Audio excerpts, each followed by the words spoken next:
You're scrolling through your phone late at night, that endless feed of familiar content washing over you in the blue glow. Memes you've seen before, news that feels recycled, the comfortable predictability of the algorithm knowing exactly what you want to see. But then something catches your eye, a post that doesn't quite make sense, a username that seems oddly deliberate, a pattern that shouldn't exist. You click and suddenly you're tumbling down a rabbit hole into corners of the internet that feel ancient and alive, where strangers collaborate across continents to solve puzzles that may have no solution, where anonymous accounts post cryptic messages for years without explanation, where the line between game and reality blurs into something beautifully, unsettlingly strange. Welcome back to Midnight Deep Dive, or if you're new here, welcome to our cozy corner of the internet, where we explore the fascinating mysteries that live in the digital spaces we inhabit every day. Tonight, we're venturing into 10 of the internet's most intriguing unsolved mysteries. Not creepypastas or deliberate fiction, but genuine enigmas that have captivated online communities for years, sometimes decades. So find your most comfortable position, let the day's tensions drift away, and join me as we explore the beautiful strangeness of these internet mysteries. On January 4th, 2012, an image appeared on the 4chan image board, where millions of anonymous users share everything from mundane observations to elaborate hoaxes. This particular image looked simple: white text on a black background, containing a message that would launch one of the internet's most fascinating mysteries. "Hello," it read, "we are looking for highly intelligent individuals. To find them, we have devised a test. There is a message hidden in this image. Find it, and it will lead you on the road to finding us. We look forward to meeting the few that will make it all the way through. Good luck." The message was signed 3301. At first, many users assumed it was just another internet prank, the kind of thing that appears and disappears on 4chan every day. But some curious individuals decided to investigate. They downloaded the image and began analyzing it with various tools. What they discovered was just the beginning of an extraordinarily complex puzzle that would span multiple countries, numerous encryption methods, and lead participants through challenges involving steganography, classical literature, medieval texts, and even physical locations around the world. The initial image, when analyzed, contained hidden data embedded using a technique called steganography, where information is concealed within digital files. The hidden message was encrypted using a simple cipher that, when decoded, revealed a URL. This was the pattern that would repeat throughout the Cicada 3301 puzzle: solve one challenge, receive coordinates or a link to the next. Each solution was a breadcrumb leading deeper into the mystery. The URL led to another image, this one containing another hidden message. But this second layer required more sophisticated tools and knowledge to crack. Participants needed to understand how different encryption methods worked, how to extract data from images, and how to recognize various cipher types. The puzzle was clearly designed to filter participants, allowing only those with specific technical skills to proceed. What made Cicada 3301 particularly fascinating was its sophistication. This wasn't a simple treasure hunt or a marketing campaign with an obvious endpoint. The puzzles incorporated references to ancient philosophy, medieval manuscripts, and esoteric texts. One challenge required participants to decode a message that referenced the Liber Primus, a book of mystical philosophy. Another involved finding specific pages in specific editions of certain books, using those pages as decryption keys for digital messages. The puzzle also went physical in ways that suggested serious resources and planning. Participants discovered that certain clues led to real-world locations in multiple cities across the globe. In places like Warsaw, Paris, Seoul, and several American cities, posters appeared on telephone poles and buildings. These posters contained QR codes that, when scanned, revealed more pieces of the puzzle. Someone had physically traveled to these locations or coordinated teams in different countries to place these markers. This wasn't a bedroom hobby project. The scale suggested organization and funding. As participants progressed through the challenges, the puzzles became increasingly difficult and increasingly strange. Some required knowledge of Mayan numerology. Others involved analyzing audio files for hidden messages, decoding steganographic data from images of ancient runes, or solving complex mathematical problems. The diversity of knowledge required meant that individuals started collaborating, forming groups where people with different expertise could work together. The community that formed around solving Cicada 3301 was remarkable in its dedication and intelligence. Programmers worked alongside linguists, cryptographers collaborated with philosophers, and amateur sleuths from around the world shared discoveries on forums and wikis dedicated to tracking progress. The collective investigation demonstrated something beautiful about internet culture. When presented with a genuinely challenging mystery, people will voluntarily spend enormous amounts of time and energy trying to solve it, not for money or fame, but simply for the satisfaction of solving the puzzle. After approximately 1 month of intensive puzzle solving, participants who had made it through all the challenges received a final message. It directed them to an email address where they could make contact. Those who reached this point and sent emails received responses that were anticlimactic and mysterious in equal measure. The emails thanked them for their participation and indicated that the puzzle was now complete. Some recipients reported receiving further communication, but they've remained silent about what happened next, bound by non-disclosure agreements or personal choice to maintain the mystery's integrity. But the story didn't end there. On January 4th, 2013, exactly 1 year after the first puzzle appeared, a new Cicada 3301 challenge launched. This second iteration was even more complex than the first, incorporating all the techniques from the previous year while adding new layers of difficulty.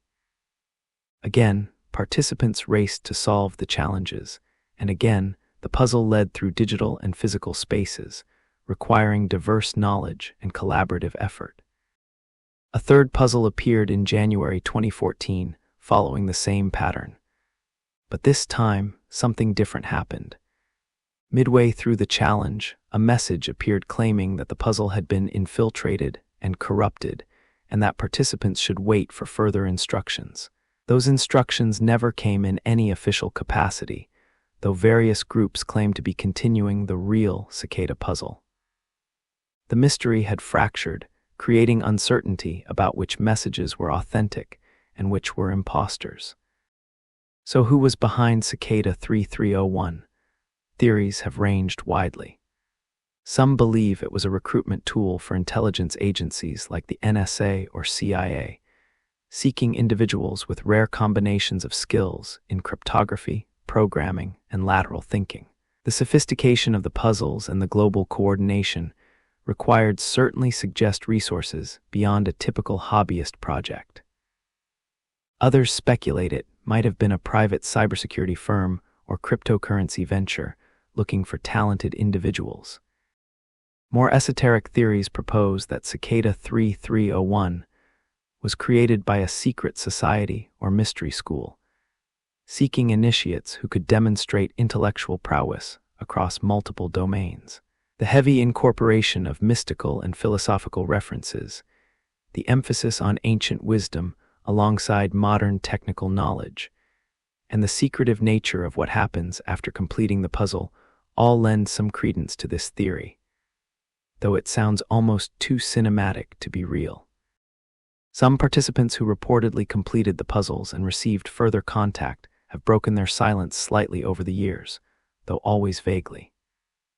They've suggested that Cicada 3301 was indeed a recruitment effort, that there was a next stage after completing the public puzzles, and that the organization behind it has serious aims related to privacy, cryptography, and internet freedom. But concrete details remain elusive, protected by NDAs, or simply by participants' choice to maintain the mystery. One fascinating aspect of the Cicada 3301 phenomenon is how it inspired imitators and influenced internet culture. The aesthetic of cryptic puzzles leading to hidden knowledge became popular in various online communities. Alternate reality games and puzzle hunts adopted similar techniques. The mystery demonstrated that there was a hunger for intellectual challenges that respected participants' intelligence, that didn't handhold or simplify, that trusted people to collaborate and learn new skills to progress. The puzzles also highlighted something important about internet communities. When working toward a common goal that genuinely interests them, people will self-organize remarkably effectively. The wikis, forums, and chat rooms that formed around Cicada 3301 showed collective intelligence in action. Individuals contributed their specific expertise, built on each other's discoveries, and created shared knowledge bases that helped newcomers get up to speed. The mystery created a temporary community of practice that functioned beautifully despite having no formal structure or leadership. From a technical perspective, analyzing the Cicada 3301 puzzles reveals impressive attention to detail and security. The encryption methods used were always current and robust, not simple ciphers that could be broken easily. The steganographic techniques showed sophistication in how data was hidden within images and audio files. The overall structure of the puzzles demonstrated clear design, with difficulty ramping up appropriately, and with each challenge teaching skills that would be needed for subsequent challenges. Yet despite all the analysis, all the investigation, all the brilliant minds that have examined every aspect of Cicada 3301, fundamental questions remain unanswered. Who created it? Why? What happened to those who completed the puzzles? Is the organization still active, perhaps recruiting through different methods? Did anyone actually get hired, initiated, or recruited into whatever Cicada 3301 represented? The silence of those who presumably know these answers is itself fascinating. In an age where people share everything online, where secrets seem almost impossible to keep, the fact that Cicada 3301 participants have remained largely silent suggests either very effective NDAs, genuine belief in the organization's mission, or perhaps that the answer is disappointing enough that maintaining the mystery seems preferable to revealing the truth. As the years pass since the last authenticated Cicada 3301 puzzle, the mystery has entered a new phase. It's become part of internet folklore, referenced in discussions about cryptography, recruitment, and internet mysteries. New puzzles occasionally appear claiming to be from Cicada 3301. But without the authentication methods used in the original puzzles, these are generally dismissed as imitations or hoaxes. In late 2008, as the global financial crisis shook confidence in banks and traditional financial institutions, a white paper appeared on a cryptography mailing list. The paper, titled Bitcoin, a peer-to-peer electronic cash system, proposed a radical new form of digital currency that would operate without central banks, government control, or trusted third parties. The author was listed as Satoshi Nakamoto, and this 9-page document would change the world. Yet over 15 years later, we still don't know who Satoshi Nakamoto actually was. The timing of Bitcoin's introduction wasn't coincidental. In 2008, major banks were failing, governments were orchestrating massive bailouts using taxpayer money, and trust in financial institutions had cratered. The idea that money could exist and transfer value without requiring trust in centralized authorities had obvious appeal. But Bitcoin wasn't just a philosophical statement. It was working code, a functional system that solved real technical problems that had stymied previous attempts at digital currency. The white paper was elegant in its clarity and vision. It described a system where transactions would be recorded in a public ledger called a blockchain, where cryptographic proof would replace the need for trust, and where the currency would be created through a process called mining that anyone could participate in. The technical sophistication was immediately apparent to the cryptography experts on the mailing list. This wasn't amateur work. Whoever Satoshi Nakamoto was, they understood computer science, cryptography, economics, and distributed systems at a very high level. In January 2009, Satoshi released the first version of the Bitcoin software and mined the first block of the blockchain, known as the Genesis block. Embedded in this first block was a message. The Times 03/Jan/2009 Chancellor on brink of second bailout for banks. This was a reference to a headline from that day's London Times newspaper, serving both as a timestamp proving when the block was created and as a political statement about Bitcoin's purpose. For the next 2 years, Satoshi was active in developing Bitcoin, corresponding with other developers, posting on forums, and refining the software. These communications provide our only real glimpses into who Satoshi might have been. The writing was clear and technical, with occasional British spellings like favor and color, suggesting either British origin or deliberate misdirection. The forum posts showed someone who was thoughtful, patient in explaining concepts, and occasionally defensive when Bitcoin was criticized. Satoshi's posts also revealed careful attention to maintaining anonymity. They never shared personal information, never referenced specific locations or circumstances that could identify them, and seemed to carefully control what they revealed. This wasn't casual privacy. It was methodical anonymity maintenance by someone who understood operational security. In April 2011, Satoshi sent their last known communication, an email to a fellow Bitcoin developer saying they had moved on to other things, and that Bitcoin was in good hands. Then, Satoshi Nakamoto vanished from public view completely, leaving behind a digital currency that would grow from an experiment shared among cryptography enthusiasts to a global phenomenon worth hundreds of billions of dollars. Here's where the mystery deepens considerably. Satoshi Nakamoto is estimated to have mined approximately 1 million bitcoins in the early days of the network, when mining was easy and few people were participating. At Bitcoin's peak valuation, this fortune was worth over $60 billion. Yet these bitcoins have never moved. They sit in their original wallets, untouched, monitored by blockchain analysts who watch for any sign of activity.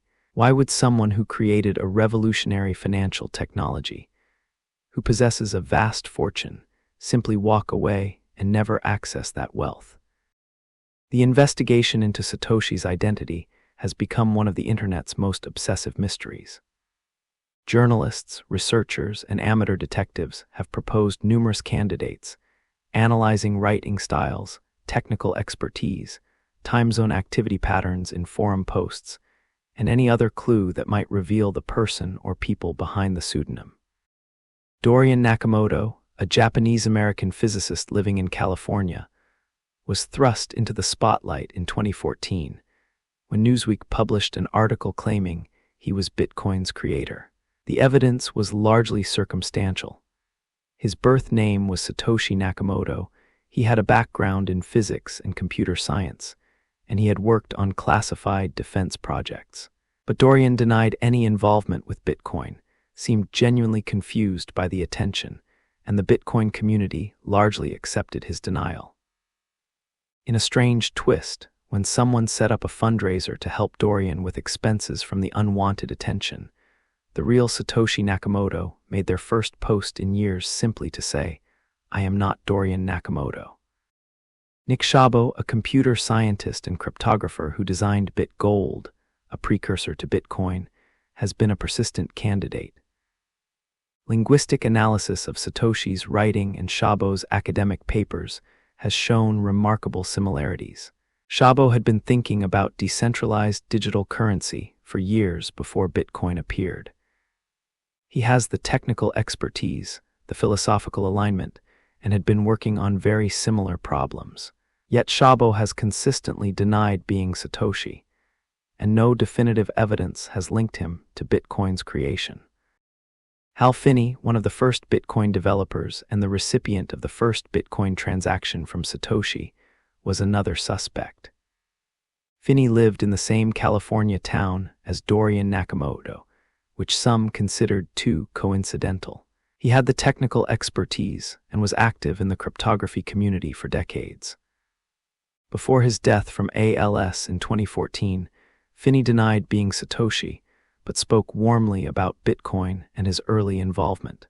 Some blockchain analysis has suggested the patterns of Satoshi's and Finney's Bitcoin activity were consistent with two different people, but questions remain.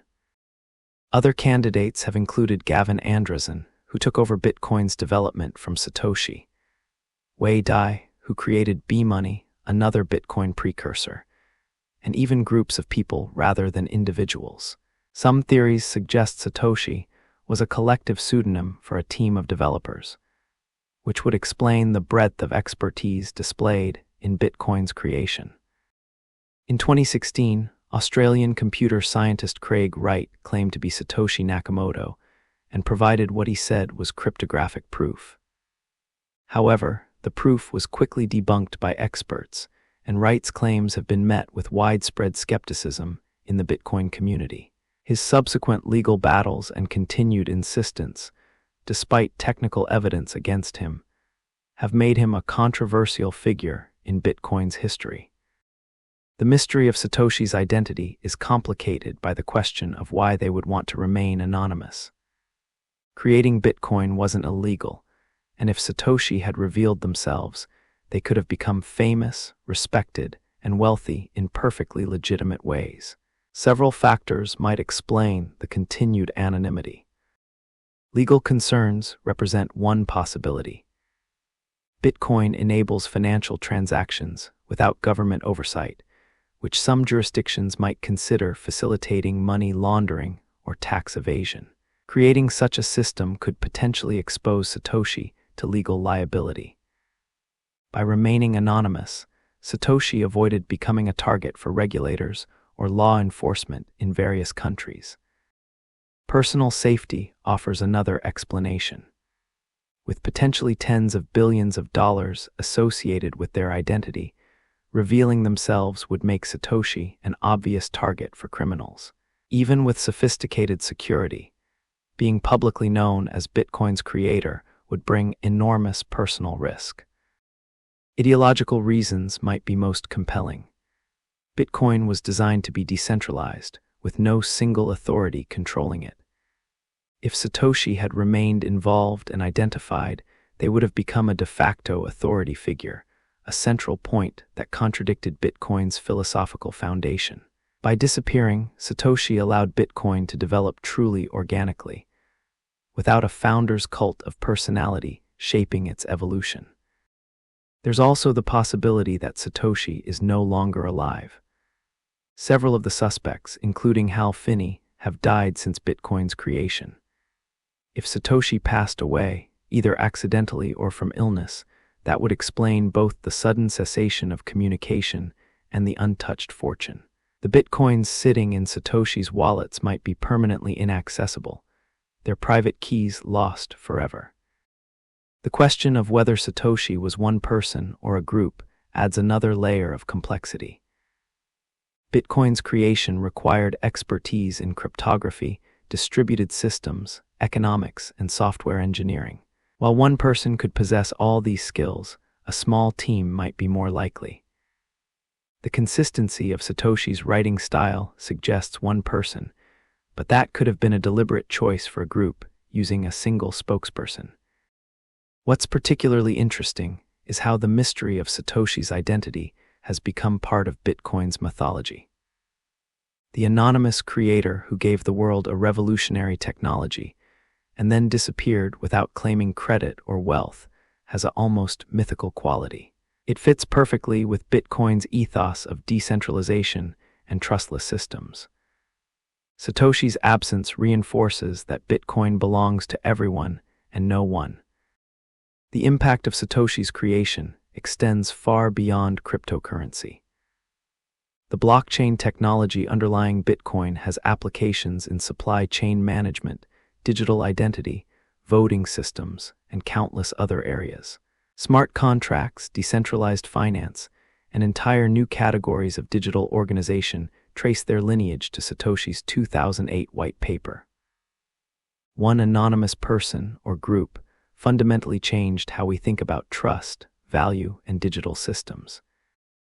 Over the years, various people have claimed they could identify Satoshi, or that Satoshi would soon reveal themselves. These predictions have consistently proven false. Blockchain forensic analysts continue monitoring Satoshi's wallets, waiting for any movement that might provide clues.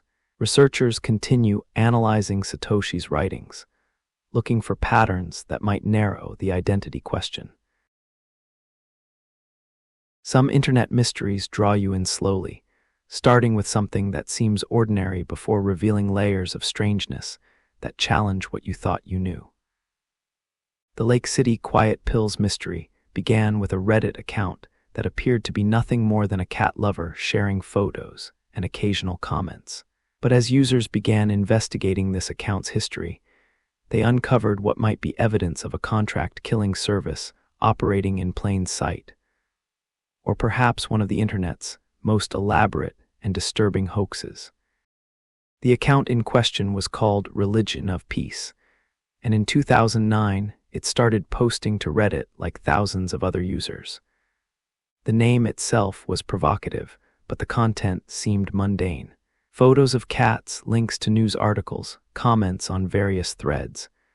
Nothing that would make anyone look twice. But buried in this ordinary activity were occasional strange posts that didn't quite fit the pattern. The account would sometimes mention Lake City Quiet Pills, which appeared to be a reference to a cat shelter in Lake City, Florida. The user claimed to volunteer there and would occasionally share updates about the cats or request donations. This seemed harmless enough, the kind of thing many Reddit users do to support causes they care about. But some users noticed inconsistencies in the stories, details that didn't quite add up. In 2009, the account made posts that seemed to describe insurance fraud schemes in oddly specific detail. Not asking how to commit fraud, but discussing it as if from experience, talking about how certain types of claims could be manipulated, how investigators could be misled, which companies had which vulnerabilities. These posts were concerning, but could potentially be explained as someone sharing knowledge from working in the insurance industry, or perhaps someone with an interest in true crime. But then users discovered something that transformed curious oddity into genuinely disturbing mystery. Buried in the account's history were posts that appeared to describe contract killings. Not obviously, not explicitly, but using language and references that, when decoded, seemed to be discussing murder for hire. The posts mentioned permanent solutions to temporary problems, discussed removing obstacles, and used terminology that to some readers clearly indicated violence. The Lake City Quiet Pills name itself came under scrutiny. Users investigating the supposed cat shelter found that while it existed on paper, there was almost no evidence of actual operations. The address led to a modest home with no sign of a shelter. Attempts to donate were met with suspicious behavior. Phone numbers went unanswered or were disconnected. The shelter seemed to be a front, but for what? As the Reddit community dug deeper, they found connections between the Religion of Peace account and other online activity. There appeared to be a network of accounts that interacted with each other in specific ways, using coded language that might indicate coordination. Some of these accounts would post vague geographical references or timestamps that corresponded with unsolved disappearances and deaths in various locations. The investigation intensified when users cross-referenced locations mentioned in the posts with actual insurance claims and deaths. Some of the correlations were chilling. A post mentioning a specific city would be followed weeks later by news of a suspicious death in that location. References to removing an obstacle would precede insurance claims on policies taken out shortly before someone's death. The patterns were concerning enough that some Reddit users contacted law enforcement. One particularly disturbing aspect of the mystery involved photographs. The Religion of Peace account and associated accounts would sometimes post innocuous-seeming images, cats or landscapes or urban scenes. But when users analyzed these images more carefully, they discovered hidden details. GPS coordinates embedded in metadata, timestamps that corresponded with specific events, backgrounds that showed identifiable locations where crimes had occurred or would occur. The account also appeared to be using steganography, hiding messages within image files. When certain photos were analyzed with the right tools, they revealed encrypted text. Some of this text appeared to be Bitcoin wallet addresses. Other portions contained what looked like confirmation codes or transaction references. The suggestion was that this was a payment system for something illegal, with the surface content serving as cover for hidden communications. Insurance fraud emerged as a central theme in the mystery. Many of the suspicious deaths that seemed to correlate with the account's activity involved recent insurance policies. People would take out substantial life insurance, and shortly afterward, they would die in circumstances that seemed accidental but had suspicious elements. The beneficiaries would be people with no obvious relationship to the deceased, which raised questions about whether these were orchestrated deaths designed to generate insurance payouts.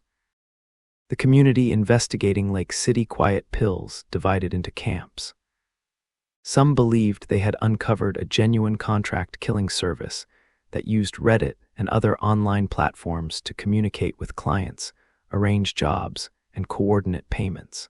The elaborate nature of the apparent codes, the correlation with real deaths, and the sophisticated use of technology all suggested serious criminal activity. Others argued it was an alternate reality game or elaborate hoax designed to create exactly this kind of speculation. The clues were too perfectly discoverable, the patterns too neat, the whole thing too much like a thriller plot to be real. They pointed out that correlation doesn't prove causation, that with enough data points you can find patterns in anything, and that the human mind is extraordinarily good at seeing connections that don't exist. Law enforcement involvement added another layer of complexity. Some users claimed to have contacted FBI and local police about the account and its potential connection to crimes. There were rumors that investigations had been opened, though no official confirmation. The Religion of Peace account went silent in 2011, which some interpreted as evidence that authorities had intervened.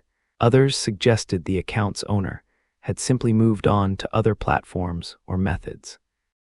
Years later, users continued investigating Lake City quiet pills, building elaborate documentation of the account's history and the supposed connections to real-world events.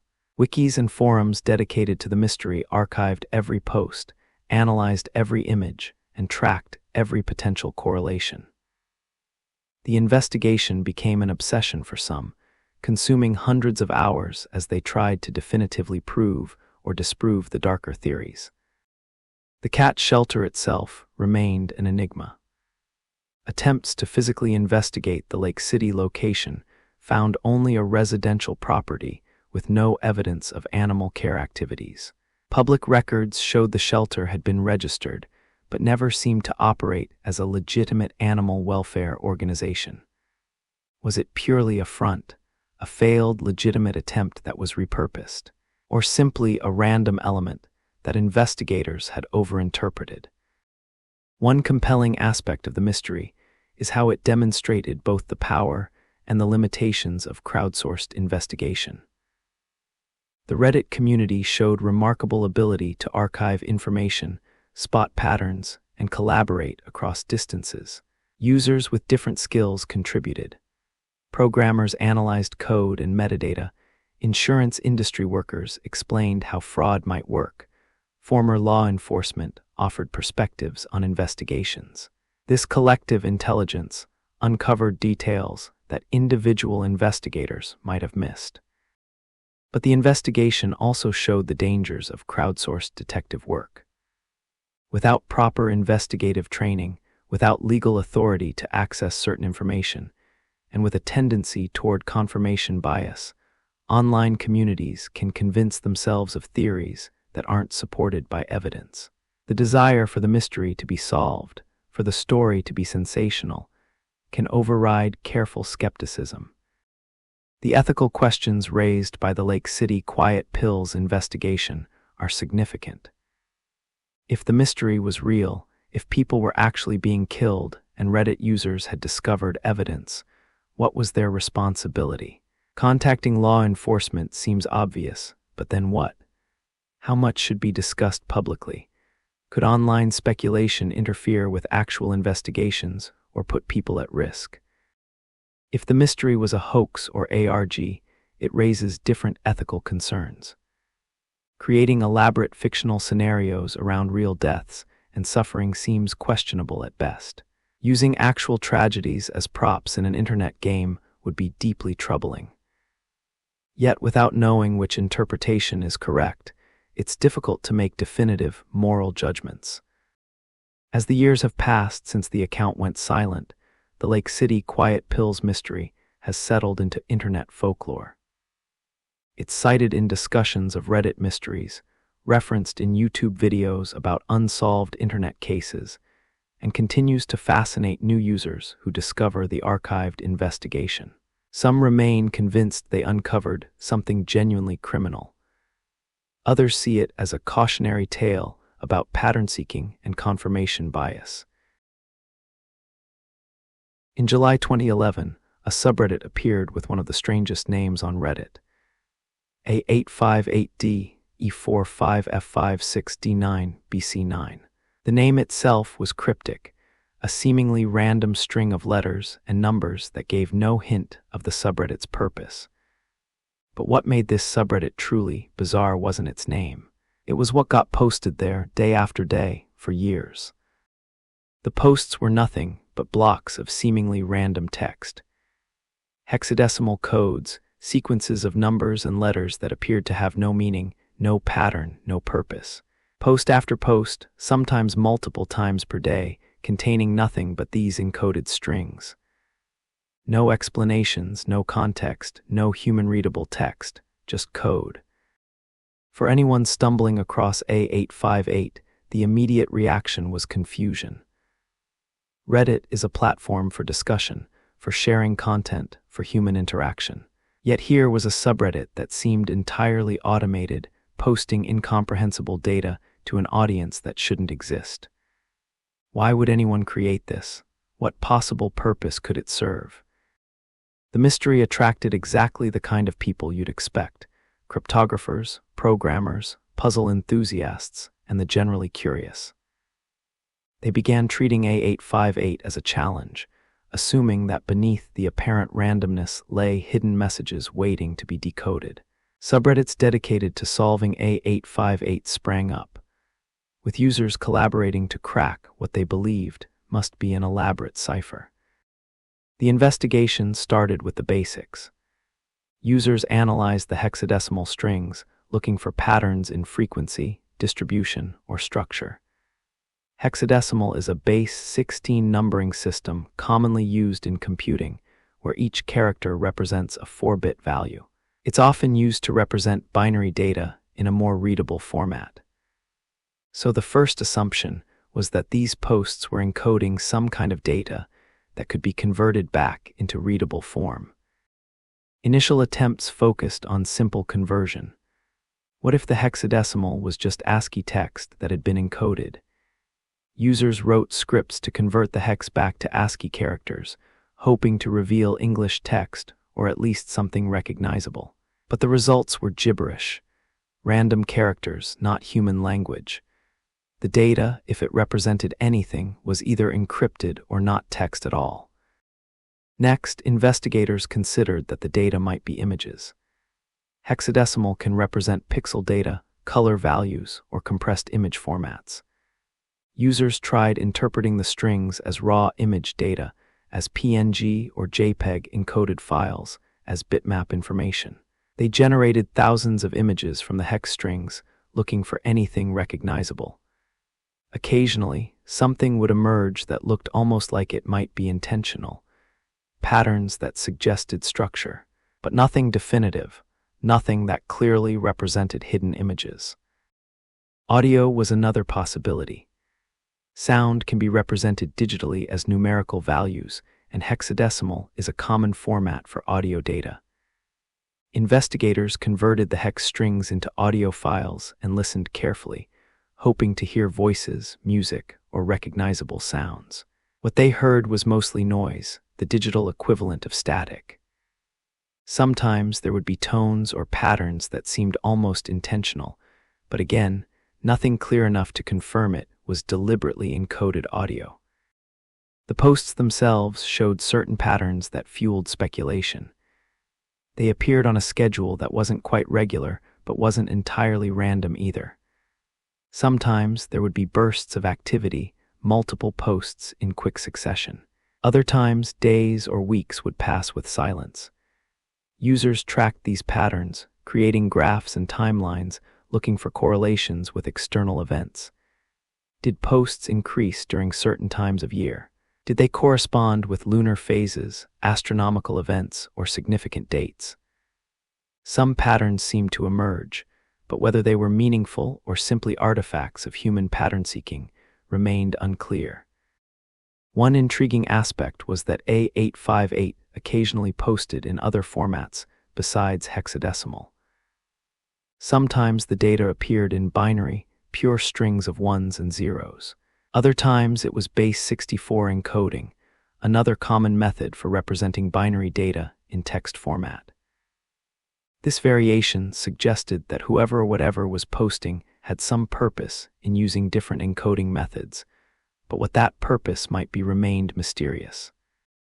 The subreddit's moderation added to the enigma. The account that created A858 was the only one that ever posted there. It never commented, never responded to messages, never acknowledged the thousands of people trying to decode its posts. The account seemed entirely automated, a bot executing some program that generated these strings and posted them to Reddit without any human intervention. Yet there were moments that suggested human involvement. Occasionally, the pattern of posts would change in ways that seemed responsive to the attention the subreddit was receiving. When investigation efforts intensified or when major theories were proposed, the posts sometimes shifted in format or frequency. This could have been coincidence, but some investigators believed it indicated that someone was watching the community's efforts and adjusting accordingly. The variety of proposed solutions to A858 was remarkable.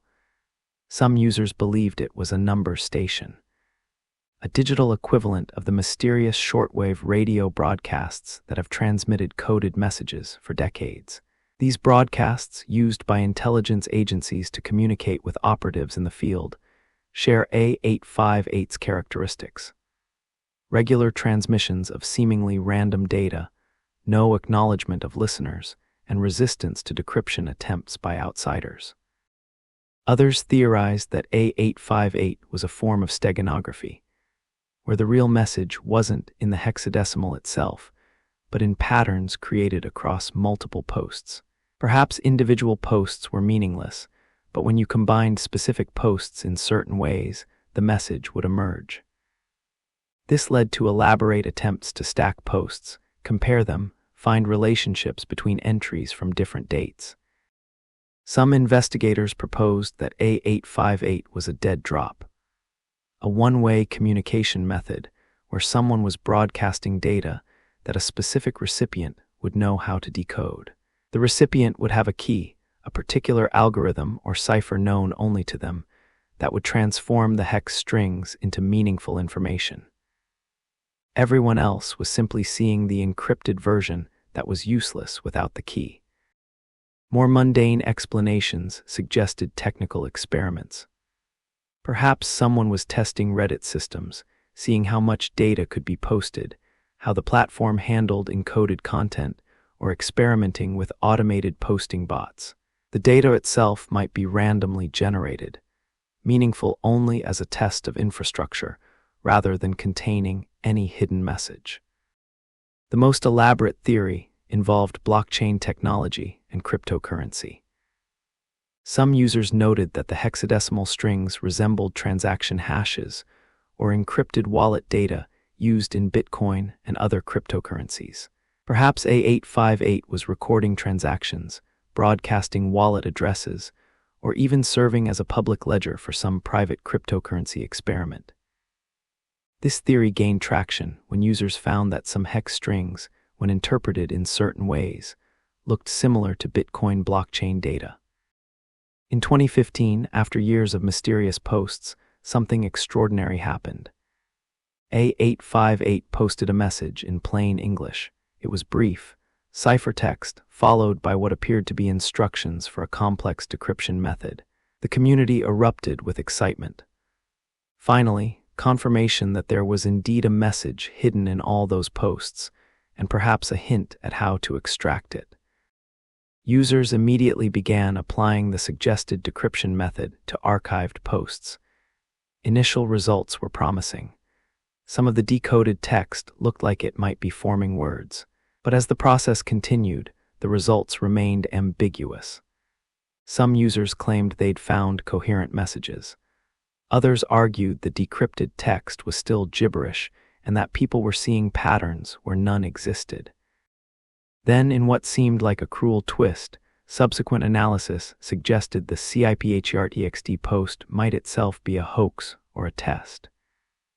The decryption method, when applied rigorously, didn't consistently produce sensible results. It worked for cherry-picked examples, but failed on most posts.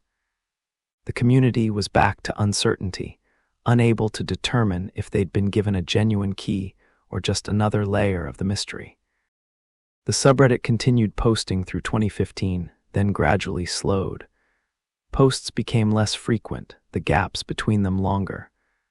By 2016, A858 had effectively gone silent. The account still existed, the subreddit remained, but the mysterious posts had stopped. This cessation raised new questions. Had the project, whatever it was, simply concluded? Had the person or organization behind it lost interest?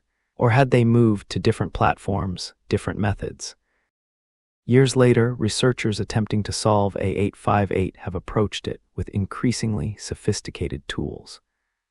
Machine learning algorithms have been trained on the hex strings, looking for patterns that human analysis might miss. Cryptographic experts have applied modern decryption methods, testing countless ciphers and encoding schemes. Amateur investigators continue poring over the archives, convinced that the solution is just one insight away. The cultural impact of A858 extends beyond the specific mystery. It became a symbol of the Internet's capacity for Enigma, proof that even on platforms designed for openness and sharing, secrets could exist in plain sight.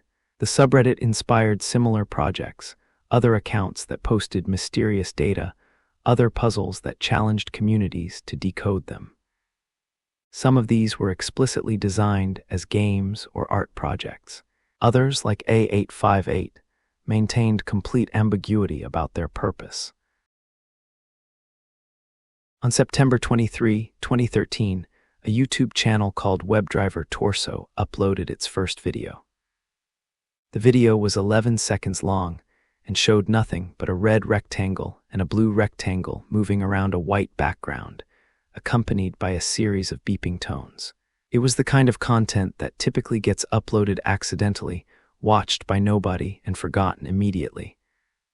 But Webdriver Torso didn't stop at one video. It kept uploading and uploading and uploading. By the time people started noticing the channel, it had uploaded thousands of videos. Not dozens, not hundreds, thousands. Each video followed the same basic format. Simple geometric shapes, usually red and blue rectangles, moving in different patterns against white or black backgrounds. Each video was accompanied by tones, beeping sounds that varied in pitch and timing. And they kept coming, multiple uploads per day, with mechanical regularity that suggested automation. The videos had titles that were just as mysterious as their content. They were labeled with seemingly random strings like TMPXFT 583 or TMP0 K6Y2. No human-readable titles, no descriptions, no tags that would help anyone understand what they were watching. Just these cryptic designations that looked like temporary file names generated by computer programs. When internet sleuths discovered Webdriver Torso in 2014, they immediately began theorizing. The sheer volume of uploads, the mechanical regularity, the bizarre content. It all suggested something unusual was happening. Was this some kind of test, a code, a message? Or perhaps something darker, a number station for the digital age, broadcasting instructions to operatives somewhere in the world? The geometric shapes themselves became subjects of intense analysis. Users downloaded hundreds of videos and analyzed the movement patterns frame by frame. Were the rectangles moving randomly, or was there structure to their choreography? Some investigators claimed they found patterns, that the shapes moved in ways that could encode information. If you map the rectangle's positions to coordinates, to numbers, to letters, might messages emerge? The audio tracks received similar scrutiny. The beeping tones varied in frequency, duration, and spacing. Users with audio engineering backgrounds analyzed the spectrograms, looking for hidden patterns in the frequencies. Some claimed they found embedded data in the audio, patterns that shouldn't exist if the tones were truly random. Others suggested the tones might be encoding binary data, with different frequencies representing ones and zeros. Theories proliferated across Reddit, YouTube, and various forums dedicated to internet mysteries. One popular theory suggested Webdriver Torso was a number station, in the tradition of mysterious shortwave radio broadcasts. Intelligence agencies have used these broadcasts for decades to send encrypted messages to operatives in the field, and Webdriver Torso's regular, cryptic transmissions seem to fit this model. Perhaps the videos were instructions, coordinates, or confirmation codes for some covert organization. Another theory proposed that the channel was testing YouTube's infrastructure. Perhaps Google was running automated tests of the video upload system, the encoding process, or the recommendation algorithm. The simple geometric content and the mechanical regularity would make sense for technical testing. You'd want consistent, predictable content to verify systems were working correctly. But if it was official testing, why not label it clearly as such? Why the cryptic channel name and mysterious uploads? Some investigators noticed that most videos followed the standard pattern, but occasionally there were anomalies. A few videos showed different content entirely, brief clips of the Eiffel Tower, snippets of someone speaking in French, or other seemingly random footage. These exceptions fueled theories that Webdriver Torso was more than simple testing. Perhaps these anomalous videos were the real messages, hidden among thousands of decoys. Or perhaps they were mistakes, glitches that revealed something about the channel's true purpose. The channel's name itself became a research subject. Webdriver is a term from software testing, specifically referring to a tool used for automated browser testing. This technical connection supported the theory that Webdriver Torso was related to automated testing. But Torso, that addition seemed odd, possibly random, or perhaps deliberately chosen to be enigmatic. Geolocation data from the videos provided another clue. When users analyzed the metadata from the uploads, they found that while most videos came from one location, the occasional anomalous videos often came from different geographic regions. Some uploads appeared to originate from Zurich, Switzerland. This Swiss connection deepened the mystery. Was someone in Zurich involved? Was this related to CERN, the European Physics Laboratory also located in Switzerland? The theories spiraled outward. In April 2014, the mystery took a turn when a French astronomer discovered one of Webdriver Torso's anomalous videos that showed a clip of the Eiffel Tower and included the phrase, "Mate is highly intelligent." Mate Bijan, it turned out, was a researcher at Google Zurich. This connection finally pointed investigators toward an answer. Shortly after the Mate video surfaced, Google acknowledged that Webdriver Torso was indeed theirs. The channel was being used to test YouTube's video quality across different upload locations and under different network conditions.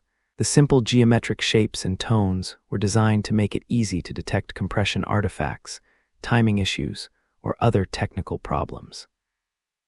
The thousands of videos represented thousands of test runs, automated uploads checking whether YouTube's infrastructure was working correctly around the world.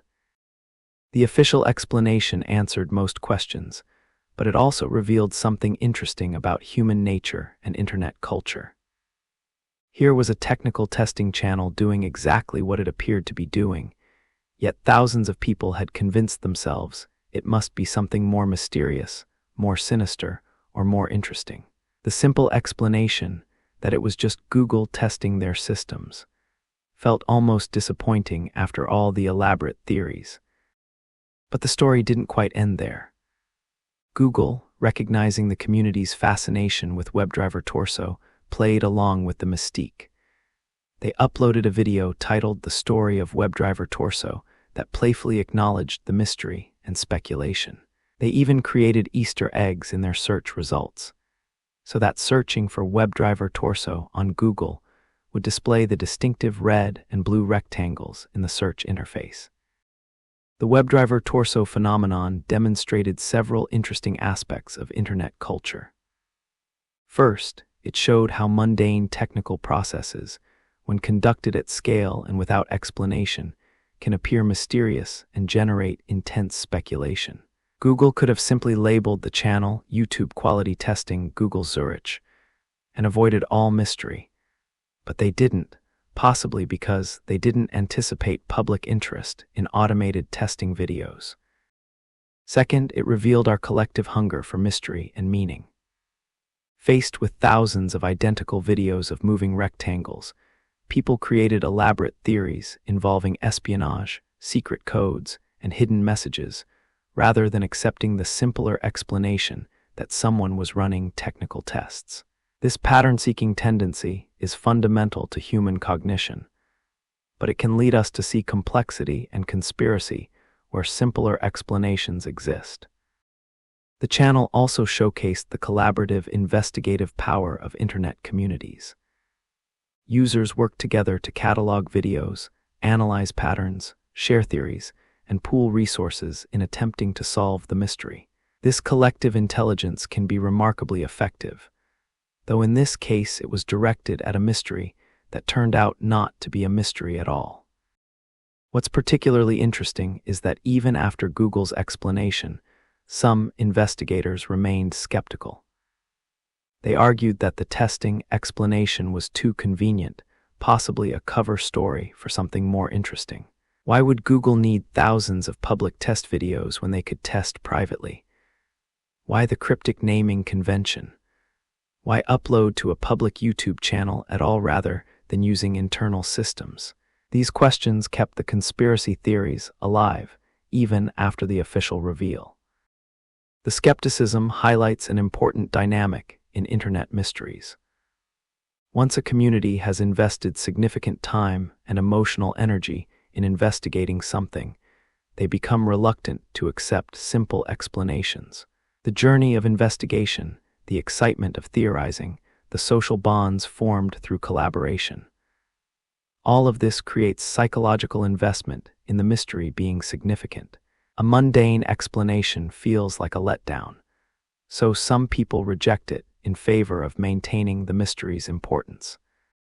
Years after the initial discovery and Google's explanation, Webdriver Torso continues uploading test videos, though less frequently than during its peak activity. The channel has become a piece of internet folklore, referenced in discussions of YouTube mysteries, and cited as an example of how even technical infrastructure can generate mystery and speculation. Imagine you're listening to the radio in 1984, recording songs you like onto cassette tape, the way millions of people did before digital music. You catch a song you've never heard before, a catchy new wave track with synthesizers and an interesting melody. You don't catch the DJ's announcement, so you don't know the band's name or the song title, but you have it recorded. You figure you'll identify it later. Now imagine that decades pass, and despite the internet, despite massive music databases and communities of devoted music fans, despite every resource of the digital age being brought to bear on the question, you still can't identify that song. Nobody can. This is the story of what's become known as the most mysterious song on the internet. The story begins with a German teenager in the early 1980s named Darius. Like many young people interested in music, he recorded songs from the radio onto cassette tapes, creating mixtapes that captured the music of that era. One particular recording, made sometime between 1982 and 1984 from the NDR radio station in Germany, included a song that sounded like it belonged right alongside other new wave and post-punk hits of the time. The song was catchy and professionally produced. It had synth-heavy instrumentation typical of the era, a melancholic yet energetic sound that echoed bands like Joy Division, The Cure, or New Order. The vocals were clear enough to understand some lyrics, though sung with an accent that made others harder to parse. It sounded exactly like hundreds of other songs from the period, which is why it should have been easy to identify. But when Darius and his sister Lydia tried to figure out what the song was called and who performed it, they hit a wall. The radio station didn't have it in their archives under any obvious artist or title. Music databases didn't list it. Friends and family couldn't identify it. This was puzzling but not yet mysterious. After all, in the pre-internet era, tracking down obscure music was often difficult. In 2007, Lydia decided to harness the power of the internet. She digitized the cassette recording and posted a snippet online, asking if anyone could identify the song. She started on various music forums and websites, confident that someone out there would recognize it immediately.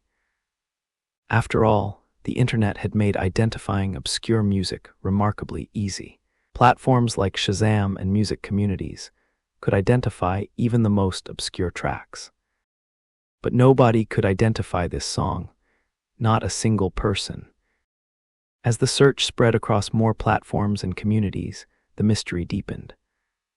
The song was posted to Reddit's Name That Song subreddit, where thousands of music enthusiasts try to identify obscure tracks. It was shared on specialty forums for 1980s music, new wave, and post-punk. Music collectors, DJs, radio historians, and former musicians from the era all listened to it. Everyone agreed it sounded professional and familiar, like it should be from a known band. But nobody could name it. The investigation became remarkably thorough. Users analyzed every aspect of the recording to find clues. The DJ talked before and after the song was analyzed to see if there were any hints about the artist or title. The only useful information was that the DJ mentioned it being from a NDR music show broadcast, which helped narrow the timeframe to between 1982 and 1984. Linguists and native German speakers analyzed the lyrics, trying to transcribe them accurately. The singer had an accent, possibly German but maybe not, and some words were difficult to make out clearly. The community collaborated on creating the most accurate transcription possible, with lines like the wind, you came here running, and check it in, check it out being relatively clear, while other sections remained disputed.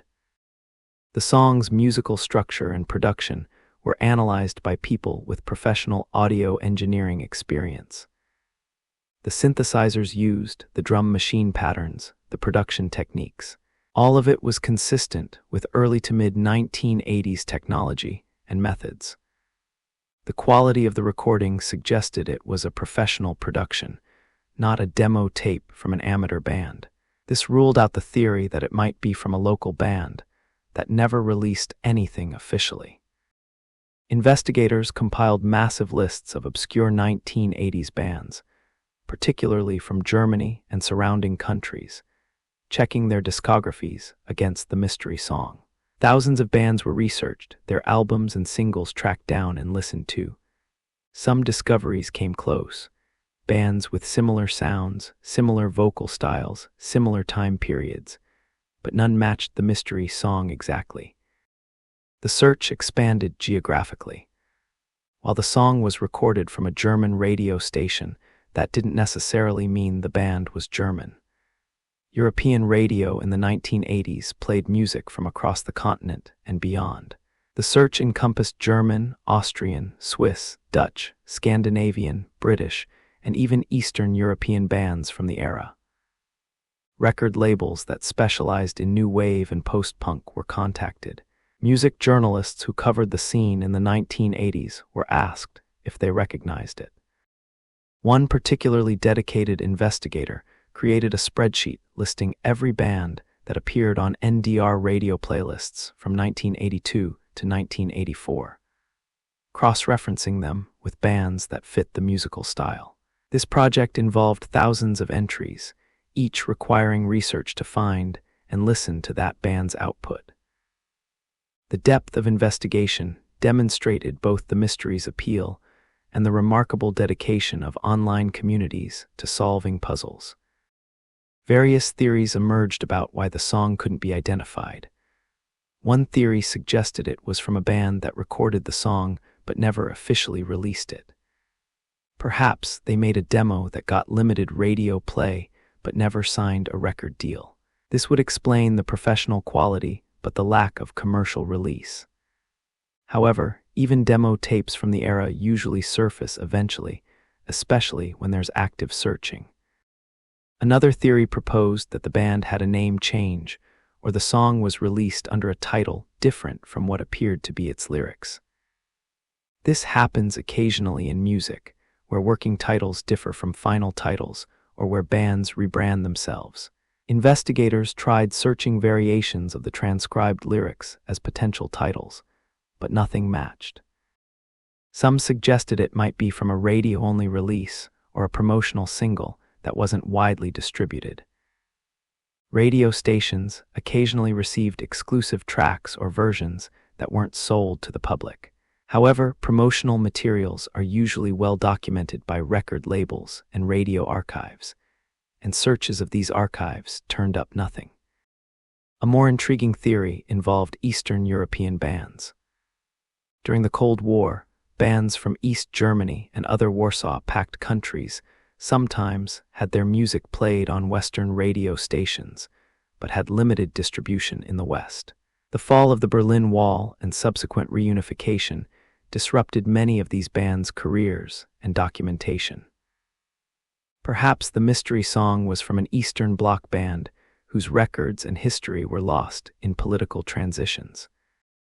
The investigation also considered the possibility of the song being a soundtrack piece, perhaps from a film, television show, or commercial.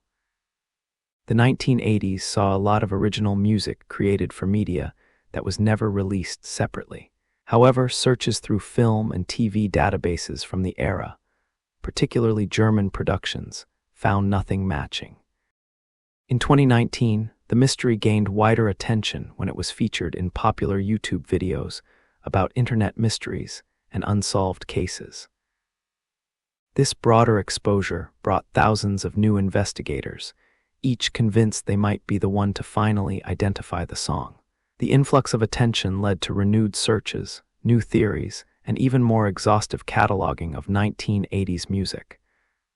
But still, no identification. What makes this mystery particularly fascinating is its seemingly solvable nature. This isn't an ancient mystery from before recording technology. It's from the 1980s, an era extensively documented, with millions of records produced and archived.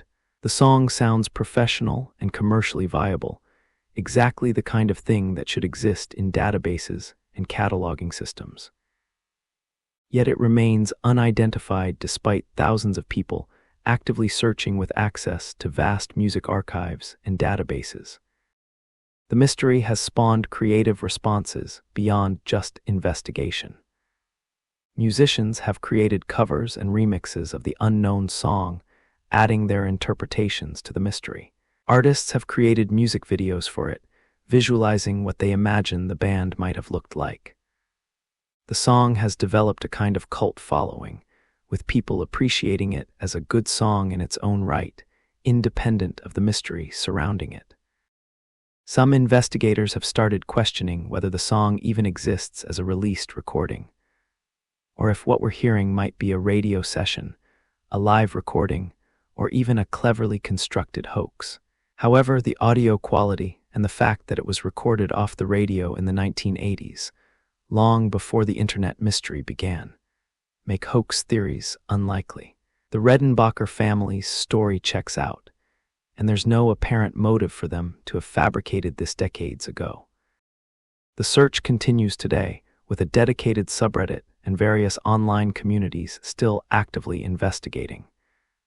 Every few months, someone discovers a new lead, a mention of a band that sounds similar, an old radio playlist that might contain clues, a former DJ who might remember something. Each lead generates excitement and renewed investigation, though so far, none have solved the mystery. In November 2000, someone claiming to be a time traveler from the year 2036 began posting on internet forums. Using the name John Titor, this person didn't just claim to be from the future. They provided elaborate details about their time machine, the future history of the world, and specific predictions about events that would supposedly unfold in the coming years. The posts were detailed, technically sophisticated, and either an impressive work of science fiction or something far stranger. John Titor's first posts appeared on the Time Travel Institute forums, a website dedicated to discussing the theoretical physics of time travel. This was a community where people debated the scientific possibilities of temporal displacement, so a claim of being an actual time traveler fit the forum's theme, though most participants presumably assumed it was a thought experiment or roleplay. But Titor's posts stood out for their detail and internal consistency. According to Titor's story, he was a soldier from the year 2036, sent back in time on a military mission. His primary objective was to travel to 1975 to retrieve an IBM 5100 computer, which had specific technical capabilities that would be needed in the future. On his way back to 2036, he stopped in the year 2000 to visit his family and to see the world before certain catastrophic events changed it forever. He claimed he would be in our time for approximately 4 months before returning to his own era. The choice of the IBM 5100 as his mission objective was particularly interesting. This was an early portable computer from 1975 that most people in 2000 had never heard of. Titor claimed it had special features that weren't publicly documented, specifically the ability to debug and emulate older programming languages that would become crucial for dealing with legacy systems in the future. Intriguingly, former IBM engineer Bob Dubglater confirmed that the 5100 did indeed have hidden features not mentioned in public documentation, exactly as Titor described. This detail gave some credibility to the story and remains one of its most compelling aspects. Titor provided detailed descriptions of his time machine, including how it worked and even posting technical diagrams and photographs. He explained that time travel was accomplished using 2 magnetic housing units containing microsingularities, essentially tiny black holes. The machine was installed in a 1967 Chevrolet Corvette convertible, later transferred to a 1987 Chevy Suburban for practical reasons. The photographs he posted showed what appeared to be elaborate equipment installed in a vehicle, with displays showing readouts and calculations. The technical explanations Titor provided for how his time machine worked were surprisingly sophisticated. He discussed concepts from theoretical physics, including rotating Kerr black holes, quantum mechanics, and relativity. His descriptions were detailed enough that physicists examining them found the theories internally consistent, if not provable. He explained how the microsingularities would distort gravity and time around the device, creating a temporal displacement that would allow travel through time. But Titor also provided darker information, predictions about the future. According to his timeline, a civil war would begin in the United States in 2004, growing from unrest and conflict between rural and urban populations, between those who valued individual liberty and those who supported federal authority. This war would escalate, involving different factions and eventually drawing in outside powers. By 2015, Russia would launch a nuclear strike against the United States, China, and Europe, killing approximately 3 billion people worldwide. He described his own time, 2036, as a world rebuilding from nuclear devastation. The United States had fractured into 5 regional territories, each with some autonomy. Technology had regressed in some ways while advancing in others. Society was more rural, more community-focused, and more cautious about centralized government. People who survived the war had different values and priorities than those in 2000, shaped by the experience of civilizational collapse and rebuilding. Titor also made specific shorter-term predictions that could be verified relatively soon. He predicted that CERN, the European Physics Laboratory, would announce the discovery of microsingularities, or mini black holes in their experiments, around 2001. He mentioned that mad cow disease would become a bigger problem than people realized. He suggested that civil unrest in America would begin with the 2004 election. Each prediction was specific enough to potentially verify or falsify his claims.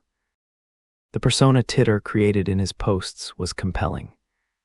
He wrote with the perspective of someone who'd seen the future and found the year 2000 quaintly innocent about what was coming. He expressed both nostalgia for the world before the wars and a certain detachment, noting that his timeline wasn't exactly the same as ours, so events might unfold differently. This caveat was clever.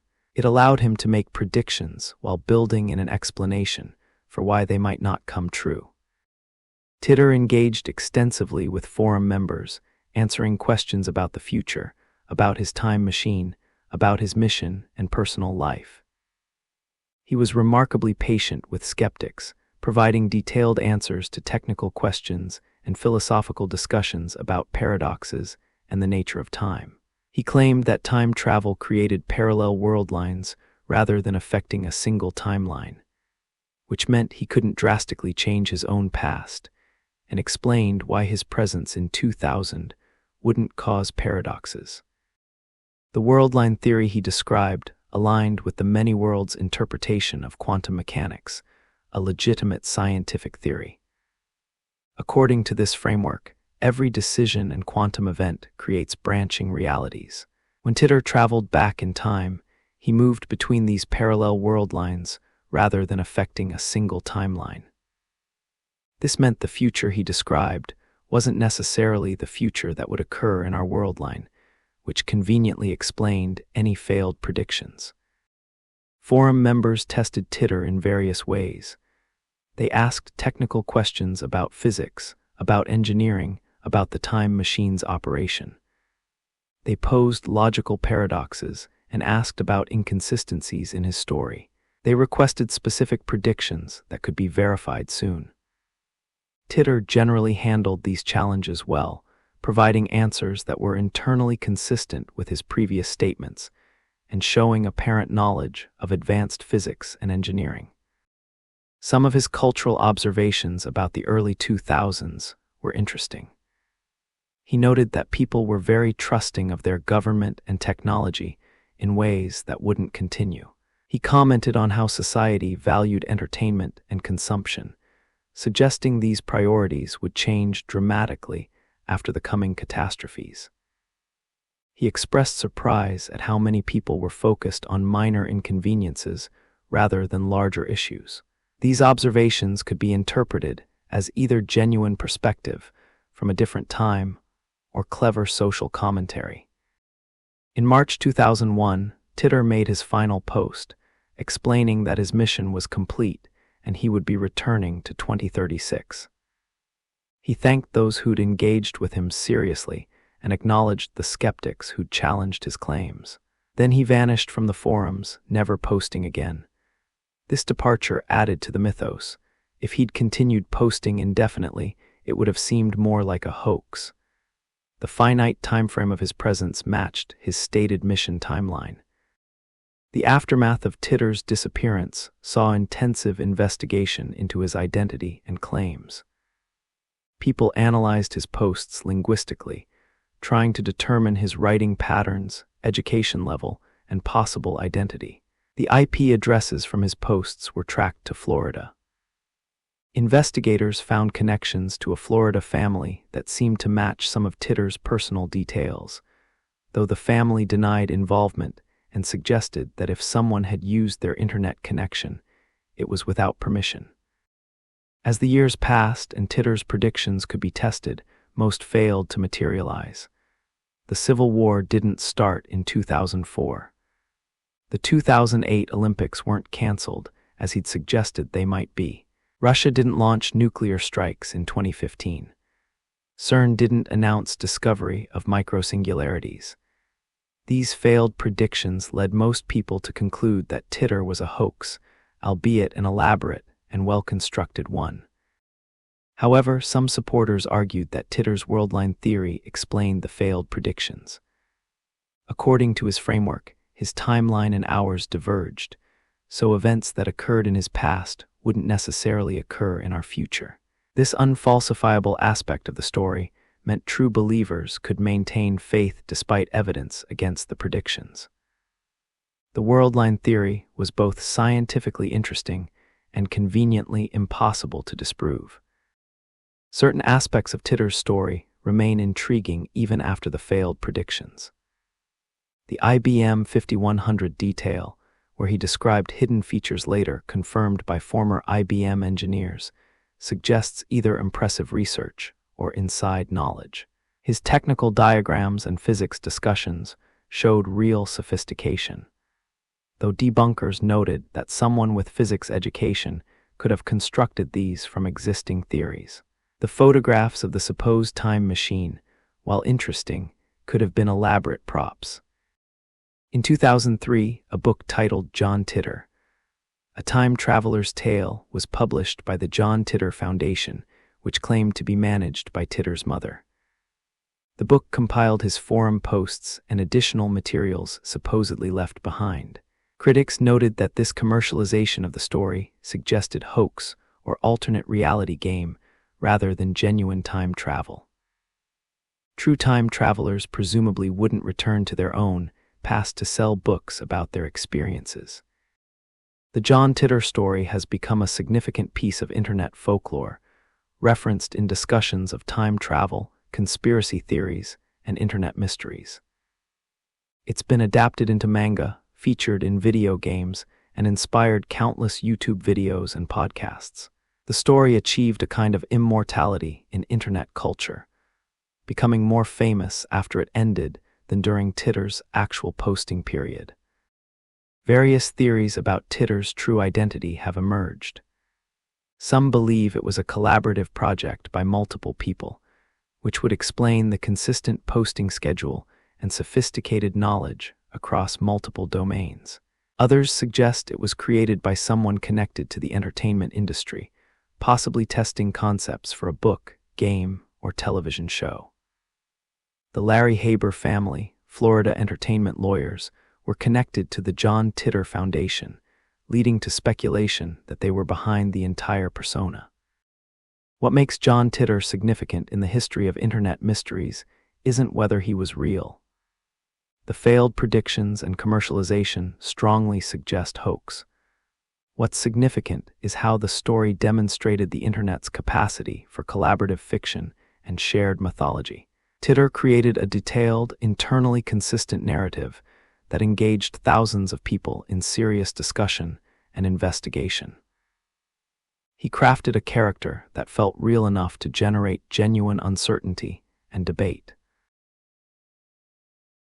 On August 5, 1996, a message appeared in a Usenet newsgroup called Rexport Basketball. Usenet was the internet's primary discussion system before forums and social media, organized into topic-specific newsgroups where people posted messages, much like modern forums. The basketball newsgroup was exactly what you'd expect: fans discussing games, players, trades, and the NBA season. But on this August day, someone posted something that had nothing to do with basketball. The message's subject line read, "Markovian Parallax Denigrate." The body of the message contained what appeared to be nonsensical text, a jumble of seemingly random words that formed no coherent meaning.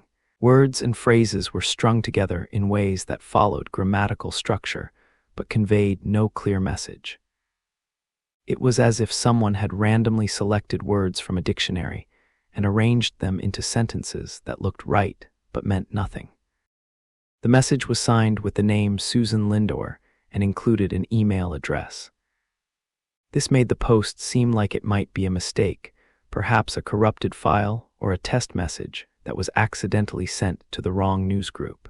Users on RecSport Basketball mostly ignored it, and the conversation returned to basketball discussions. But then it happened again and again. Over the following months, variations of this strange message appeared in multiple Usenet newsgroups, always with similar characteristics: cryptic subject lines, seemingly random word combinations in the body, and the same sender name. The messages appeared in newsgroups about various topics, not just basketball. Each variation used different words, but the style remained consistent: grammatically structured sentences that conveyed no obvious meaning. What made these messages particularly strange was their content when examined closely. The text wasn't completely random. Certain words and phrases repeated across different messages. There seemed to be patterns in which words appeared together, how sentences were structured, even in the rhythm and flow of the text. It felt like there should be meaning there, like if you could just crack the code or understand the pattern, the messages would make sense. The phrase Markovian Parallax Denigrate itself became the subject of analysis. Markovian relates to Markov chains, a mathematical concept involving sequences where the probability of each event depends only on the state of the previous event. It's used in statistics, linguistics, and cryptography. Parallax refers to the apparent displacement of an object when viewed from different positions, a concept from astronomy and optics. Denigrate means to criticize or speak damagingly about someone. Putting these three words together created a phrase that sounded technical and meaningful, but didn't obviously mean anything specific. Early theories about the messages focused on cipher and encryption. Perhaps the seemingly random words were actually coded messages, with each word representing something else, or the first letters spelling out a hidden message, or the pattern of word lengths encoding information. Amateur cryptographers downloaded the messages and applied various decryption techniques, looking for hidden meaning. But standard cryptographic approaches failed. The messages didn't yield to frequency analysis, substitution ciphers, or other common encryption methods. If it was a code, it was either extraordinarily sophisticated or using a method that cryptographers couldn't identify. The messages seemed to resist all attempts at decryption, remaining stubbornly nonsensical despite extensive analysis. Another theory proposed steganography, the practice of hiding messages within other messages. Perhaps the nonsense text was a carrier, with the real message encoded in patterns not immediately visible. Investigators looked at character spacing, capitalization patterns, punctuation placement, anything that might carry hidden information. Some claimed to find patterns, but none yielded consistent, verifiable messages. The sender name, Susan Lindor, added another layer of mystery. Who was this person? Why were they posting these strange messages? Investigators traced the email address and found it belonged to a real person. Susan Lindor was a journalist and political activist who had worked on various campaigns and causes. When contacted about the messages, she claimed to have no knowledge of them and suggested her email had been spoofed or that someone was using her identity without permission. This denial raised more questions than it answered. If Lindor wasn't posting the messages, who was? And why use her name and email? Was she the target of some harassment campaign? Was someone trying to discredit her by associating her with bizarre, nonsensical posts? Or was the use of her name itself part of the message, a clue pointing to something about her work or connections? Lindor's background became part of the investigation. She had worked on political campaigns, had connections to Middle Eastern affairs through her journalism, and would later become controversial for claiming to have been an intelligence asset who tried to prevent the Iraq War. This later notoriety has led some to speculate retroactively that the 1996 messages were connected to intelligence operations, perhaps an attempt to communicate covertly or to discredit her before her later claims. But connecting the 1996 Usenet posts to events that happened years later requires speculation that stretches credibility. The messages began long before Lindor's later controversies, and there's no clear evidence linking them to intelligence operations. The timing makes any such connections seem like pattern-seeking rather than genuine insight. Some researchers proposed that the messages were generated by a computer program, perhaps an early attempt at creating random text that seemed human-written. Markov chain text generators, which the subject line references, were being developed in the 1990s and could produce text that followed grammatical rules while being essentially meaningless. This would explain the strange quality of the messages, grammatically structured but semantically empty. If the messages were computer-generated, several questions remain. Why post them to Usenet? What was the purpose?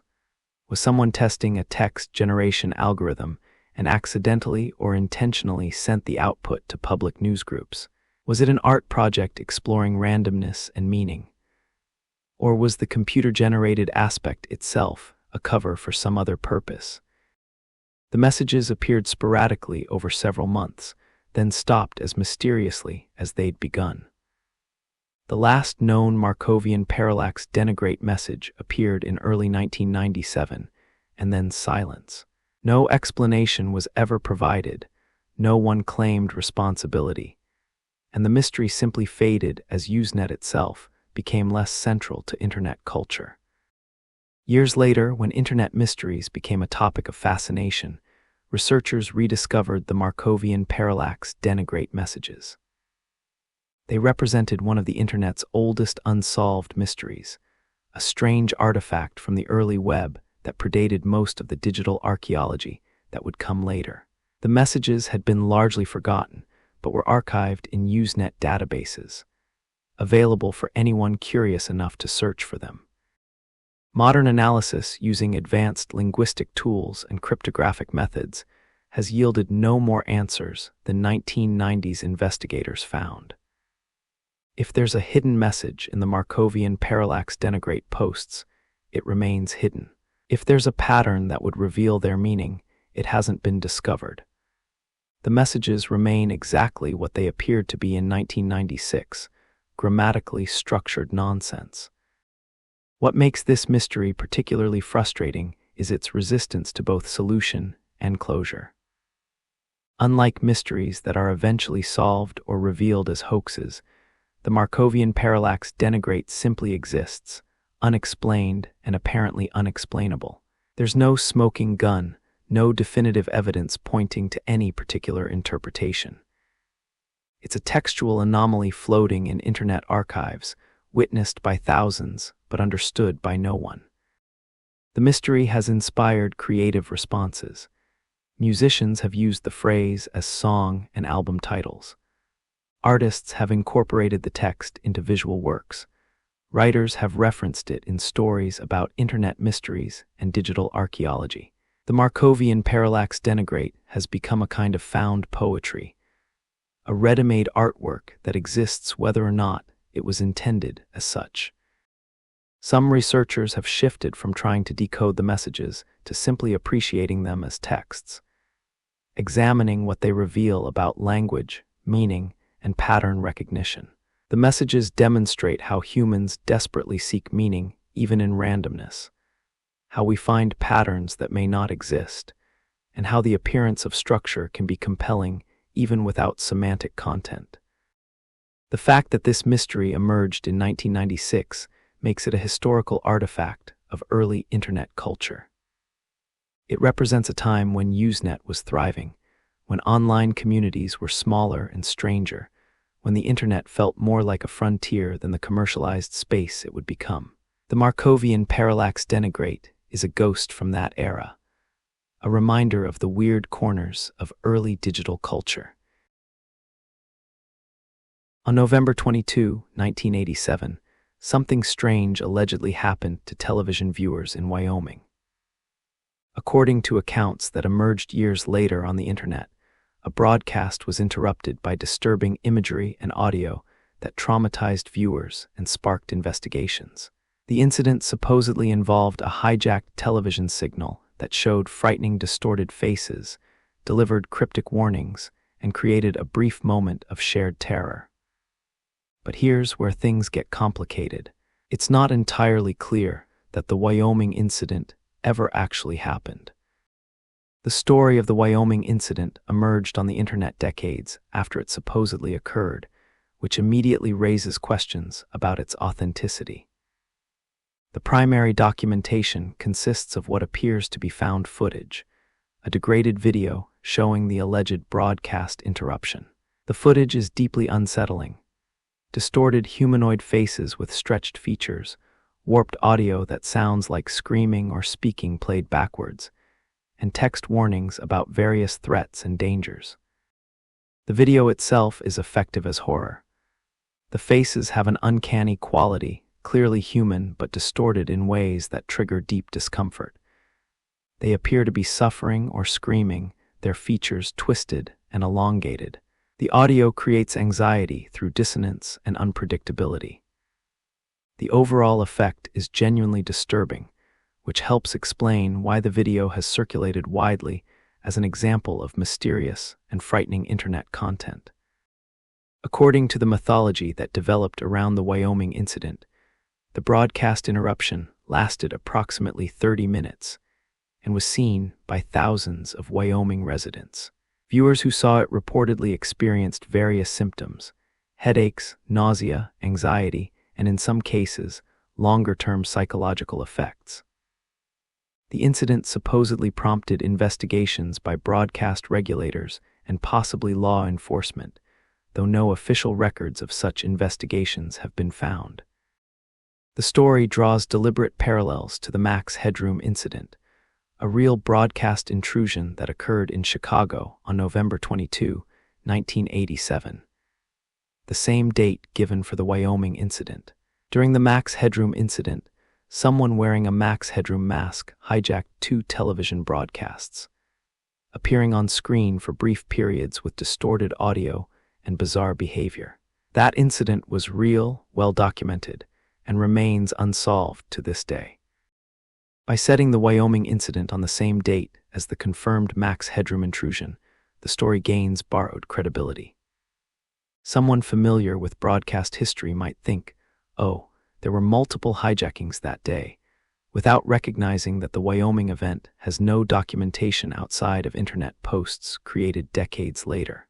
This is a clever technique, often used in creepypastas and alternate reality games, to blend fiction with reality. Investigation into the Wyoming incident reveals strong evidence that it's a creative work rather than documentation of a real event. First, no contemporary newspaper accounts, broadcast industry reports, or government documents mention any such incident in Wyoming in 1987. Given the described scale, thousands of viewers affected, 30 minutes of airtime hijacked, potential psychological harm, such an event would have generated significant documentation. The complete absence of contemporary records is telling. Second, the video footage itself shows technical characteristics inconsistent with 1987 broadcast television. The resolution, compression artifacts, and color properties suggest digital creation or manipulation from a much later era. While the video is presented as VHS footage from the 1980s, Analysis by people familiar with period-appropriate video technology indicates it was created using modern digital tools and then processed to appear aged. Third, the people who claim to have seen the original broadcast, who post testimonials online about their traumatic experiences watching it, all emerged after the video began circulating on the internet. There are no accounts from 1987 or the immediate years following. All the witnesses appeared decades later, which suggests they're either participants in creating the fiction or people who convinced themselves they remember something that didn't happen, a well-documented phenomenon in false memory research. So if the Wyoming incident isn't a real event, what is it? The most likely explanation is that it's a creepypasta, an internet horror story presented as though it were true, using found footage aesthetics and the framework of a mysterious historical event to create an immersive horror experience. The creator or creators produced the disturbing video, backdated it to 1987, connected it to the real Max Headroom incident, and released it into the internet ecosystem to see if it would be believed. And in many ways, it was successful. The video has been viewed millions of times. Numerous people have created analysis videos trying to decode the messages in the broadcast or identify the faces. Forum threads debate its authenticity. The Wyoming incident has entered the pantheon of internet mysteries, cited alongside real unsolved cases despite being almost certainly fictional. What makes the Wyoming incident interesting isn't whether it's real. The evidence strongly suggests it's not. What's interesting is how it functions as a cultural artifact and what it reveals about internet mysteries in general. The story succeeds because it hits several psychological sweet spots that make mysterious content compelling. First, it leverages existing anxiety about broadcast intrusions. The Max Headroom incident, the EBS warning system intrusions, and other real cases of hijacked broadcasts create a framework where mysterious broadcast seems plausible. We know such things have happened, so a new instance feels possible even when evidence is lacking. Second, it uses found footage aesthetics effectively. The degraded video quality, the supposed VHS source, the imperfect documentation all create an aura of authenticity. Were used to important historical events being imperfectly documented, especially from the pre-digital era. The video's poor quality, paradoxically, makes it seem more real than if it were crisp and clear. Third, the incident is placed in a specific time and location, Wyoming, 1987, which seems verifiable, but is actually difficult to check for most people. How many people have access to Wyoming broadcast records from 1987? The specificity creates an illusion of checkability while being practically difficult to verify. Fourth, the content itself is disturbing enough to create emotional engagement. Horror bypasses rational analysis. We respond to frightening stimuli before we evaluate whether they're real threats.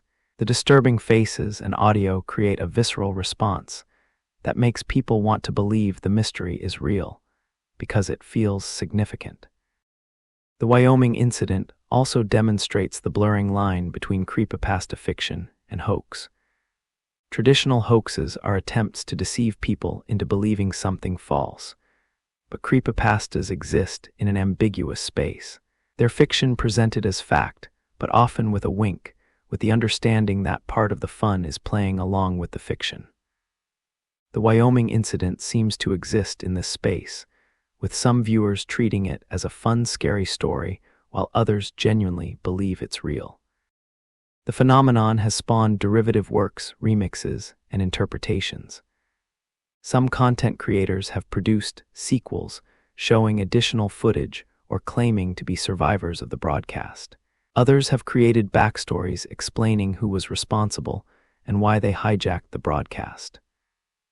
These expansions treat the Wyoming incident as collaborative fiction, a shared universe where multiple creators can contribute.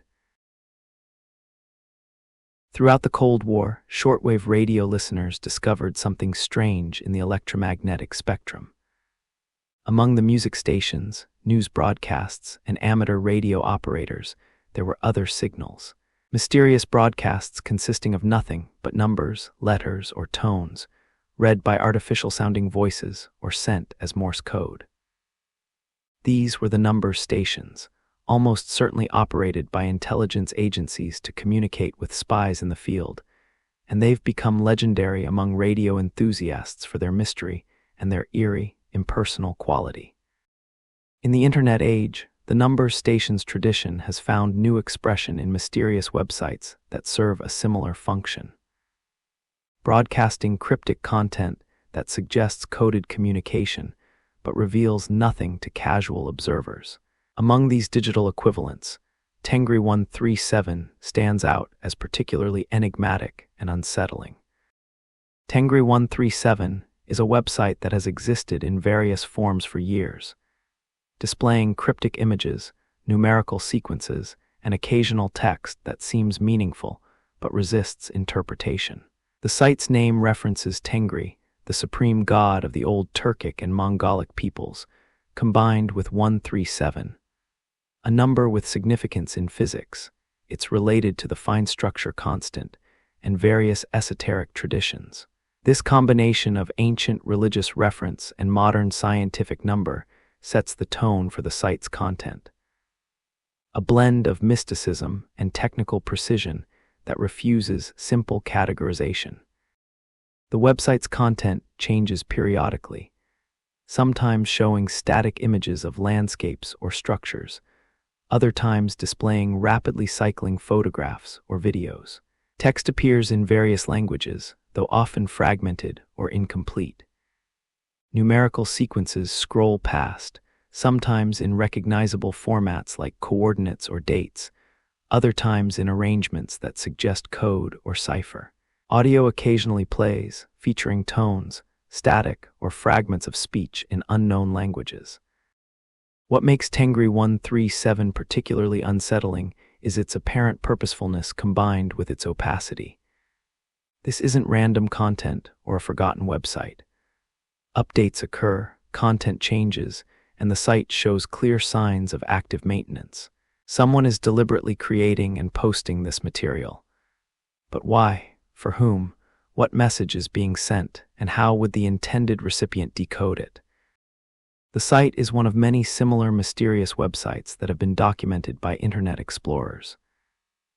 These sites share certain characteristics: cryptic visual content, numerical or coded text, periodic updates without explanation, and resistance to easy interpretation.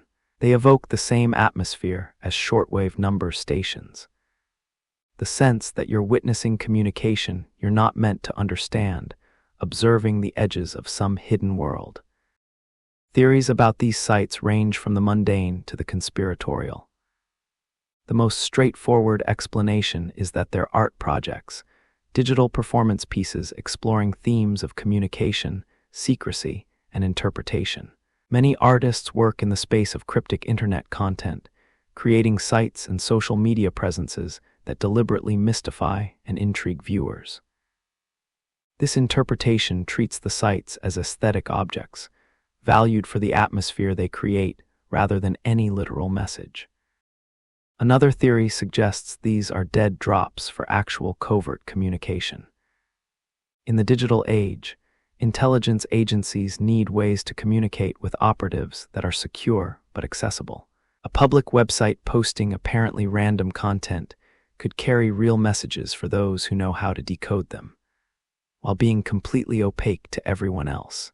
The recipient would know which images or number sequences to pay attention to, how to extract the actual message from the noise. This theory is plausible in some ways. Steganography allows hiding information in images or other files in ways that are difficult to detect without knowing what to look for. A website that appears to post random photographs could actually be transmitting encrypted messages embedded in those image files. The public nature of the site provides plausible deniability. It's just an art project, just a weird website, while still being accessible to anyone with internet access anywhere in the world. However, intelligence agencies have many secure communication methods available, and using public websites seems unnecessarily risky compared to other options. Why broadcast messages where anyone can observe and archive them, even if those observers can't decode them? Still, the possibility lingers, partly because it's difficult to definitively prove such sites aren't being used for covert communication. Some researchers have proposed that sites like Tengri 137 are experiments in human pattern recognition and meaning-making. By posting cryptic content and observing how people respond, researchers could study how humans attempt to find patterns and create meaning from ambiguous stimuli. The site becomes a laboratory where the data being collected isn't the content itself, but how observers react to it, what theories they develop, how they collaborate to decode it. Attempts to decode Tengri 137 and similar sites have employed various methods. The numerical sequences have been analyzed for mathematical patterns, treated as coordinates to mark locations on maps, interpreted as dates or times, and run through cryptographic analysis, looking for hidden messages. The images have been examined for steganographic content, analyzed for metadata that might provide clues, and studied for symbolic or iconographic meaning. Occasionally, decoders claim breakthroughs, reporting that they've found hidden messages or patterns that reveal the site's true purpose. But these discoveries typically don't withstand scrutiny. The messages are vague enough to mean almost anything, or they rely on such convoluted decoding methods that the interpretation seems imposed rather than discovered. As with many mysteries, the human tendency to find patterns can create the illusion of meaning where none exists. The website's aesthetics contribute significantly to their mysterious atmosphere. They often use outdated web design, evoking the early internet's stranger, less commercialized era. Color schemes tend toward the stark and unsettling. Black backgrounds with bright text, high contrast images, or monochromatic palettes. The overall effect is deliberately alienating, creating a sense that these sites exist outside normal internet culture. Some of these mysterious sites have connections to specific subcultures or communities. Certain sites have been linked to ARG, alternate reality game communities, where creating mysterious online content is part of collaborative fiction and gameplay. Others seem connected to experimental music scenes, where cryptic websites serve as extensions of artists' aesthetic projects. Still, others have no obvious connections to anything, existing as isolated digital artifacts. The phenomenon of mysterious websites connects to broader themes in internet culture. The tension between accessibility and secrecy, the use of public platforms for private communication, and the human fascination with codes and hidden meanings. The internet promises complete transparency and universal access to information, yet it also enables new forms of secrecy and obfuscation. Mysterious sites exploit this paradox, being completely public while remaining completely opaque. Number stations, the radio predecessors to these websites, have largely been confirmed to be intelligence agency operations. As communication technology improved and shortwave radio became less relevant, many number stations ceased operation. The mysterious websites might represent the evolution of this communication method into the digital age, or they might simply be artistic tributes to the aesthetic and atmosphere of number stations. Tonight, we've wandered together through some of the internet's most intriguing mysteries, from elaborate puzzles that spanned continents to cryptic messages that may contain no meaning at all. What these mysteries share isn't their solutions. Many remain unsolved, and some may never be solved. What they share is their ability to capture human imagination, to draw us into investigation and speculation, to create communities around shared curiosity. They remind us that even in our age of ubiquitous information and powerful search engines, mysteries can still exist. Some secrets can still be kept. Some questions resist easy answers. Thank you for joining me on this journey through the internet's hidden corners and unsolved mysteries. If you're already drifting off, then our mission is complete. But if you're still awake, perhaps another deep dive through one of our previous episodes will carry you gently into slumber. Until we meet again in these quiet hours, may you find wonder in the unknown, comfort in the questions that have no easy answers, and peace in knowing that some mysteries are more valuable unsolved than explained.